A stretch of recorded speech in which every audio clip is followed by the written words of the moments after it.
Hello students, आज के lecture में हम विक्टोरियन पीरियड जो कि बीए पार्ट थर्ड के सिलेबस में इंक्लूड है को डिस्कस करेंगे। विक्टोरियन पीरियड क्वीन विक्टोरिया के थ्रोन पे बैठने से लेकर उनकी डेथ तक माना जाता है, जो कि 1837 से लेकर 1901 तक माना जाता है। वो इंग्लैंड की पहली ऐसी मोनार्क थी जिन्होंने जीते जी अपने नाम पर अपने एरा का नाम दिया था। इससे पहले कि जितने भी जो मोनार्क्स थे, जितने भी शासक हुए थे, उनके नाम पे जो एरा था या नाम दिया गया था वो उनके डेथ के बाद में दिया जाता था। पर क्वीन विक्टोरिया पहली ऐसी थी और अकेली थी जिसके नाम पर ये उनके एरा को नाम जीते जी दिया गया था। और उनके टाइम में ब्रिटेन ने इम्पीरियल बहुत ज़्यादा एक्सपेंशन किया। इम्पीरियल मतलब साम्राज्य का बहुत ज़्यादा विस्तार किया था, जैसे अफ्रीका में, एशिया में, इंक्लूडिंग इंडिया ऑल्सो। इंडिया में काफ़ी ज़्यादा ऑलमोस्ट इंडिया कवर हो चुका था 1857 तक उनकी ड्यूरेशन में। और उस टाइम में वर्ल्ड हिस्ट्री में जो ब्रिटेन का एम्पायर था वो सबसे बिगेस्ट था अब तक का। और इस वजह से जो नेशनल सेल्फ कॉन्फिडेंस था कि भाई हम दुनिया में सबसे ज़्यादा इम्पीरियलिस्टिक नेशन है, तो उस वजह से सेल्फ कॉन्फिडेंस उनका बहुत ज़्यादा ऊपर चढ़ गया था। और it was the time of the world's first industry revolution. और इन्हीं के टाइम में वर्ल्ड का फर्स्ट इंडस्ट्री रेवोल्यूशन हुआ था। और काफ़ी पॉलिटिकल रिफॉर्म्स भी हुए थे इनके टाइम में, और काफ़ी सोशल चेंजेस भी आए थे इनके टाइम में। चार्ल्स डिकन्स जो कि मोस्ट इंपॉर्टेंट राइटर थे, नॉवेलिस्ट थे, वो इनको आए थे। और चार्ल्स डार्विन में he was the scientist. Railway boom हुआ था, मतलब बहुत ज़्यादा रेलवे एक्सपेंड हो गया था all over the England. And the first telephone and telegraph. और इन्हीं के टाइम में फर्स्ट टेलीफोन और टेलीग्राफ की डिस्कवरी हुई थी, या टेलीग्राफ स्टार्ट हुआ था। और कहें तो इंडिया में भी सबसे पहले रेलवे बूम या रेलवे जो लाइन थी वो इन्हीं की लाइन में बिछाई गई थी, बॉम्बे टू थाना। But the Victorian era also saw a demise of rural life as cities rapidly grew and expanded. Long and regimented factory hours, the start of Crimean War.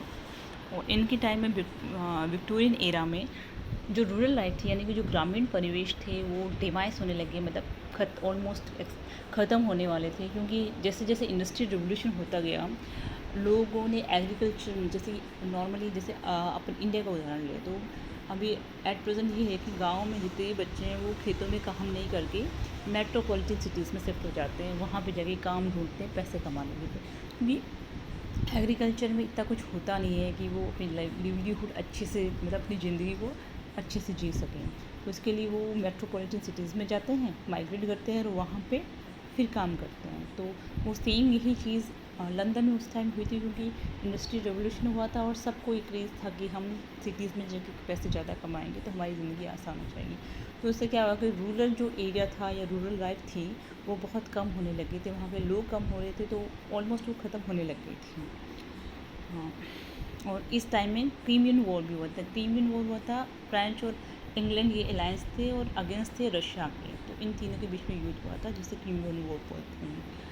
और the Victorian period is often divided in 3 main phases. और Victorian period को mainly 3 phases में बांटा गया था। First थी early Victorianism, जो कि 1837 से लेकर 1850 तक थी। इसमें सोशली एंड पॉलिटिकली काफ़ी अनसेटल्ड थे। अनसेटल्ड मतलब जो रिफॉर्म्स आने स्टार्ट हुए थे वो उसके बाद में आ रहे थे। तो स्टार्टिंग में जो था कि क्वीन विक्टोरिया को काफ़ी अपोजिशन सहन करना पड़ा था, क्योंकि लोगों को फ्रेंचाइज में ज़्यादा चाहिए था कि भाई हमें वोट, राइट टू वोट मिले। काफ़ी विरोध स्टार्ट हो गए थे, सोशल चेंजेस चाहिए थे उनको, तो काफ़ी डिफ़िकल्टीज़ का सामना करना पड़ा था इस ड्यूरेशन में क्वीन विक्टोरिया को। Second phase is from 1851 to 1880। तो इस टाइम में उनको was a period of economic prosperity and colonial expansion.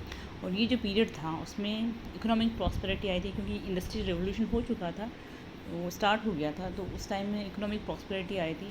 और साथ साथ में कॉलोनियल एक्सपेंशन तो हुआ ही था खूब सारा। 1850 के ऑलमोस्ट तक, 1850 से 1880 तक इंग्लैंड ने ऑल ओवर वर्ल्ड में सबसे बिगेस्ट एम्पायर बना लिया था, इस्टेब्लिश कर लिया था।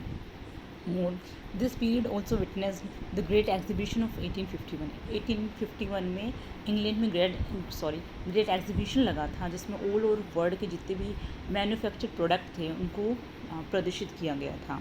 और इस टाइम में चार्ल्स डिकन्स ने और जॉर्ज एलियट ने अपने वर्क को पब्लिश किया था सेकेंड फेज़ में। नेक्स्ट इज़ लेट विक्टोरियनिज़म, यानी कि थर्ड फेज़ है ये, जो कि 1868 से लेकर 1901 तक काउंट किया जाता है। और उनमें काफ़ी सारी मूवमेंट्स आई थी, जैसे कि डेकेडेंट मूवमेंट्स आई थी लिटरेचर में, और दूसरे थे एस्थेटिसिज्म, ये भी इसी टाइम में आई थी। अब हम डिस्कस करते हैं पॉलिटिकल रिफॉर्म्स को। Political reforms domestically the political agenda was increasingly liberal with a number of steps in the direction of gradual political reform, social reform and the widening of the franchise। और देखा जाए तो घरेलू तौर पे बता रहे हैं, मतलब लंदन में या इंग्लैंड में क्या हुआ था कि पॉलिटिकल एजेंडा धीरे धीरे लिबरल हो रहा था। किस हिसाब से हो रहा था कि पॉलिटिकल रिफॉर्म्स आ रहे थे। Political reforms in sense reform bills आए थे 1832 में, 37 में, 1867 और 1884 में, मतलब 5-6 पॉलिटिकल रिफॉर्म बिल्स आए थे, जिनमें क्या हुआ था कि जो इलेक्टोरेट मतलब जो अपने को राइट टू वोट होता है, वो अरिस्टोक्रेटिक और बूर्जुआ, यानी कि जिनके पास प्रॉपर्टी होती है, ऑनर ऑफ प्रॉपर्टी, पहले इन्हीं को था कि राइट टू वोट था। तो वो वहाँ से सिर्फ क्योंकि मिडिल से लोअर क्लास के जो आदमी थे, वहाँ तक उनको राइट टू वोट मिल गया था। पर इस टाइम भी वुमेंस को राइट टू वोट नहीं था, मतलब वो वोट नहीं कर सकती थी। तो ये वहाँ पे भी इनइक्वालिटी थी, तब भी थी, तब तक थी भाई, राइट टू वोट वुमेंस को नहीं मिला था। तो उसमें ये हो गया था, एक फर्स्ट रिफॉर्म बिल्स के थ्रू पॉलिटिकल रिफॉर्म आया था, फिर सोशल रिफॉर्म्स आए थे।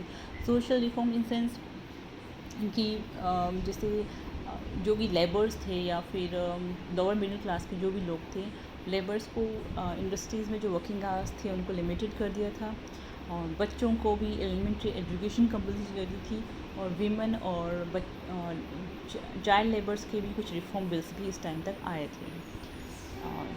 The reform bills were a series of proposal to reform voting in the British parliament. जैसे मैंने ऊपर बताया था, रिफॉर्म बिल वही थे कि पार्लियामेंट में जो राइट टू वोट था वो अरिस्टोक्रेटिक से लेकर लोअर क्लास तक आ गया था, वाइडन हो गया था। These include the Reform Acts of 1832, 1867 and 1884. The bill reformed voting by increasing the electorate of the House of Commons and removing certain inequalities in representation. Next is social reform. Social reforms focused on ending slavery. और England में slavery, मतलब England बोलो या फिर America में slavery काफ़ी उस time तक थी, और removing the slavery-like burden on women and children, and reforming the police to prevent crime rather than emphasizing the very harsh punishment of criminals। और इसमें रिफॉर्म बिल्स हुए थे कि भी उस टाइम तक स्लेवरी थी, उसको अबॉलिश करना था, और बच्चों को और जो वीमेन थी उनको स्लेवरी से हटाना था। Next is conflict between religion and science. अब हम डिस्कस करेंगे भी विक्टोरियन एरा में साइंस और रिलीजन के बीच में क्या कन्फ्लिक्ट था। कन्फ्लिक्ट मतलब संघर्ष चल रहा था, जिसको हम डिस्कस करते हैं।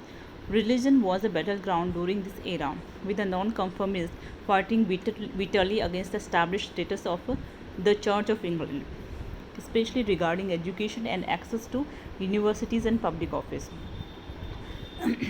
इस टाइम में जो रिलीजन था उसमें बहुत ज़्यादा डिस्प्यूट्स हो रहे थे। डिस्प्यूट्स थे सोच के या मतों के डिस्प्यूट्स थे, जिसमें कि नॉन कन्फर्मिस्ट वो लोग थे जो चर्च ऑफ इंग्लैंड थे, उसकी जो रिचुअल्स थी, उसकी जो राइट्स थी, उसके जो रूल्स थे, जो भी बताए गए थे उनको वो मानते नहीं थे और उसके अगेंस्ट थे वो लोग।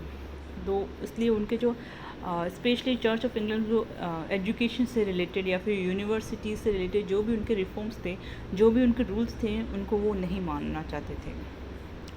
The crisis of faith refers to an event in the Victorian era in which much of Europe's middle class begins to doubt what is written in the book of Genesis as a reliable source in accordance of how the universe was created। इस time में crisis of faith भी आया था। Crisis of faith मतलब हम भरोसा करें या विश्वास मत था, उसमें लोगों का विश्वास जो था वो डगमगाने लग गया था। डगमगाने लग गया इन सेंस क्या हुआ था कि 1859 में चार्ल्स डार्विन की बुक आई थी ऑरिजिन ऑफ स्पीसीज़। तो उसमें उन्होंने लिखा था कि जो ह्यूमन है, इंसान है, वो सबसे पहले नहीं पैदा हुआ था, वो लोअर स्पीसीज़ थी, उससे वो बाद में एडेप्टेशन म्यूटेशन के थ्रू होते होते नेचुरल सिलेक्शन के थ्रू फिर इंसान आया था। मतलब पहले लोअर स्पीसीज़ आई थी, फिर उसके बाद में धीरे धीरे धीरे धीरे आते आते सबसे लास्ट में ह्यूमन स्पीसीज़ आई थी, जबकि जीनियसिस में यानी कि बाइबल में ये लिखा था कि भगवान ने सबसे पहले इंसान को बनाया था, फिर उसके हिसाब से फिर इंसान के हिसाब से फिर हर एक जानवर को बनाता गया, और उसके बाद में फिर भी उसका मन नहीं लगा एडम का, तो उन्होंने फिर ईव को उसकी रिब से बनाया था। तो यहाँ दोनों में कॉन्ट्रास्ट हो गया भाई। ओरिजिनल स्पीसीज़ में ये कह रहे हैं कि पहले लोअर स्पीसीज़ आई थी और फिर उनमें म्यूटेशन हुआ। म्यूटेशन मतलब उनके जीन्स में जो है उनका डीएनए था उसके अंदर में चेंज होते गए, तो वो एक पीढ़ी से दूसरी पीढ़ी में आगे जाते गए, तो लगभग हर म्यूटेशन होता गया, तो काफ़ी करोड़ों साल लगते हैं इवोल्व होने में। तो म्यूटेशन के थ्रू फिर जब म्यूटेशन हुआ और नेक्स्ट था अडेप्टेशन, यानी कि अनुकूलन हुआ था। उन म्यूटेशन की बात में जो भी जितनी भी जातियाँ थी, जैसे 5-6 बच्चे पैदा हुए एक टाइम में, उनमें म्यूटेशन हुआ, उनमें से जो सबसे ज़्यादा फिटेस्ट था, मतलब जिसने सबसे ज़्यादा किसी इन्वायरमेंट को के लिए अपने आप को अनुकूल बना लिया, तो वो जिंदा रह गया। फिर उसकी संतति आगे बढ़ती गई और नेचुरल सिलेक्शन होता गया, और उसके थ्रू फिर आगे उसकी पीढ़ियाँ चलती गई, और फिर धीरे धीरे ये क्रम चलता रहा। म्यूटेशन होता गया नेचुरल सिलेक्शन के थ्रू और आगे पीढ़ियाँ बढ़ती गई। नेक्स्ट म्यूटेशन होता गया, एडेप्टेशन हुआ, नेचुरल सिलेक्शन हुआ, सर्वाइवल ऑफ द फिटेस्ट की थ्योरी चार्ल्स डार्विन ने दी थी, और ऐसे ही इंसान इवॉल्व हुआ था। तो ये पूरा अगेंस्ट हो गया था दोनों के दोनों। तो यहाँ फिर ऐसा हो गया कि समझ में नहीं आ रहा था कि कॉमन आदमी को, आम जनता को, वो किसकी बात माने, बाइबल में जो लिखा वो माने या फिर जो साइंस कह रही वो माने। तो यहाँ पे दोनों के बीच में कॉन्फ्लिक्ट होने लग गया था। इसको क्राइसिस ऑफ फेथ बोलते हैं, या conflict between science and religion भी बोला जाता है। ये मैंने बता दिया। In 1859, Charles Darwin book the origin of species publish which laid out the theory of evolution. जैसे मैंने अभी बताया था कि 1859 में चार्ल्स डार्विन की बुक है द ओरिजिन ऑफ स्पीसीज आई थी, जिसने इवोल्यूशन की थ्योरी दी थी कि भाई कैसे इवोल्व हुआ था इंसान। और he propose that instead of being created by some high power, man actually evolve from a lower species was seen as contrary to the teaching of Bible। और उसने ये बताया था, जैसे मैंने बताया कि लोअर स्पीसीज से इंसान का इवोल्व हुआ इंसान, मतलब लोअर स्पीसीज से वो पैदा हुआ है या फिर परिवर्तित होते होते फिर वो बना है, जो कि बाइबल की टीचिंग के बिल्कुल अगेंस्ट थी। Next is industrial revolution. During this period, England changed from a rural agriculture country to an urban industrialized one। जैसे मैंने बता दिया कि इसी टाइम में इंडस्ट्रियल रिवोल्यूशन हुआ था, इसलिए जो एग्रीकल्चर कंट्री से एक इंडस्ट्रियलाइज नेशन में बदल गया था इंग्लैंड। और इसमें this was made up of technological, scientific and industrial innovations. Example है जैसे मास प्रोडक्शन स्टार्ट हो गए थे, स्टीम इंजन आ गया था इस टाइम तक, रेलवे बूम हो गया था, सेविंग मशीन्स आ गई थी, गैस आ गया था, इलेक्ट्रिक लाइट आ गई थी और टेलीग्राफ आ गया, साथ में टेलीफोन भी आ गया था, जिससे कि that led to enormous expansion of production, जिससे कि इन सब चीज़ों का प्रोडक्शन बहुत ज़्यादा हुआ और लोगों में डिमांड भी बहुत ज़्यादा होने लगी। दे वर ह्यूज सोशल कॉस्ट। और इनकी जो इंडस्ट्री रेवोल्यूशन हुआ था इसका सोशल कॉस्ट बहुत ज़्यादा हुआ था। क्या हुआ था कि द डीह्यूमनाइजेशन ऑफ वर्क, काम में डीह्यूमनाइजेशन होने लग गया था, चाइल्ड लेबर स्टार्ट हो गया था, और इंडस्ट्रीज़ थी तो पॉल्यूशन बहुत ज़्यादा स्टार्ट हो गया था, नेचर को बहुत ज़्यादा नुकसान होने लग गया था। The growth of cities where poverty fleet and diseases flourished. तो सिटीज़ की ग्रोथ होने लगी जिससे कि वहाँ पे पॉवर्टी आने लगी, गरीब होने लगे थे लोग, गंदगी फैलने लगी थी और बीमारियाँ होने लगी। जैसे अगर हम बात करें मुंबई की, वहाँ पे झोपड़पट्टी है, तो वहाँ लोग कैसे रहते हैं अगर देखा जाए तो वहाँ इंडस्ट्रियल रिवोल्यूशन की वजह से वो लोग वहाँ गए काम के लिए, और वहाँ पॉवर्टी भी बहुत है, साथ में बहुत ज़्यादा गंदगी है जिसकी वजह से बहुत ज़्यादा बीमारियाँ भी होती हैं। यही हालत लंदन की उस टाइम हो रही थी। Child labour and poverty were also a feature of rural life, where farm work evolved long hours, very low pay and exposure to all weathers। और ये वजह मैंने बताई थी कि भाई वो लोग सिटीज़ में क्यों जा रहे थे, क्योंकि हर एक मौसम को सहन करना पड़ता था रूरल लाइफ में, गाँव के परिवेश में। साथ में एग्रीकल्चर में लेबर ज़्यादा था पर आउटकम कुछ भी नहीं थी, इनकम कुछ नहीं होती थी उसमें, तो इसलिए वो एग्रीकल्चर को छोड़ के उन्होंने इंडस्ट्रीज़ को प्रेफर किया और मेट्रोपॉलिटन सिटीज़ में चले गए थे। Next is the rise of middle classes. और इस टाइम में मिडिल क्लासेस का भी राइज हुआ था और उन्होंने अपनी खुद की प्रॉपर्टीज़ लेना स्टार्ट कर दी थी, बड़े बड़े घर बनाने स्टार्ट कर दी थी, एजुकेशन देनी स्टार्ट कर दी थी अपने बच्चों को, और डोमेस्टिक सर्वेंट्स भी रखना स्टार्ट कर दिया था। Next is expansion of empire. भाई एम्पायर को कितना एक्सपेंड किया था। बिफोर द स्टार्ट ऑफ द 19th century, Britain has already lost her American empire. American empire 18th century में ऑलमोस्ट 19th सेंचुरी के 18th सेंचुरी में उन्होंने अमेरिका को अपने हाथ से खो दिया था, क्योंकि अमेरिका ने इंडिपेंडेंस ले ली थी अपनी, and was acquiring another in India. और इंडिया पे इस टाइम तक उन्होंने अपना जितना भी एम्पायर इस्टेब्लिश कर लिया था। Her accumulation of additional territory across the globe continue steadily. और जो ब्रिटेन का जो चारों तरफ अपना साम्राज्य फैलाने की जो गति थी वह बहुत तेज़ होने लगी, और उन्होंने बहुत ज़्यादा अपने अंडर में कर लिया था सब कुछ। By the end of Victorian reign, imperialists could boast that the sun never set upon the British Empire। और उन्होंने इतना ज़्यादा एम्पायर फैला लिया कि ऐसा लगता था कि जैसे ब्रिटेन पे कभी ब्रिटेन का जो सूर्य कभी अस्त नहीं होगा, मतलब इसका टाइम कभी जाएगा ही नहीं, वो हमेशा सब पे राज करने वाला है।